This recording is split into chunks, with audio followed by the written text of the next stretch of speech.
வச்சுங்க. இன்னைக்கு செல்லு நான் பல தடவை பள்ளிக்கூடங்கள்ல பல இடத்துல சொல்லியிருக்கேன்.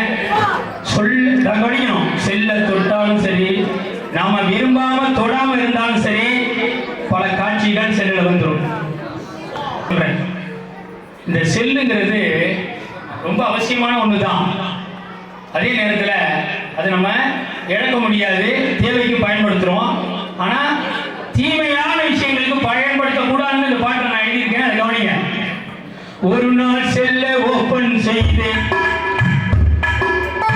விதவிதமா காட்சி வந்தது, மனசு அளப்பாண்டது, லேசா பயந்து தொட்டேன், ஆனா வேகமா வந்து விழுந்தது, பல ஆபாசனைந்து கொண்டது. படிக்கும் காலத்தில் பார்த்தா கூடாத காட்சியெல்லாம் பார்த்து பார்த்து ரசிச்சேன், படிக்கிற காலத்தில் பார்க்காத காட்சியெல்லாம் பார்த்து பார்த்து ரசிச்சேன். இந்த மயங்கி போட்டது உள்ளே நிறைஞ்சு போச்சு நின்னுது.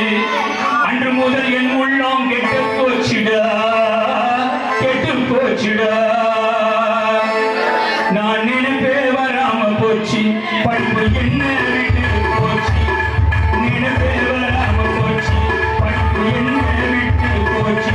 பாடாய் போல செல்லு வந்ததாலே, நோய் வந்த போயிட்டிலே, படிப்பு எல்லாம் செல்லு. நோய் வந்தப்போ இல்லையா, கொரோனா வந்தப்போ நம்ம வீட்டுல செல்ல தான் வச்சு படிச்சோம் இல்லையா, அது நல்ல விஷயத்துக்கு பயன்படுச்சு. நோய் வந்தப்போ வீட்டில ஜெயிலு, படிப்பு எல்லாம் செல்லு. பார்க்கும்போது புரிஞ்சுச்சு அதுக்கல்ல இருக்குது. புரியுதா?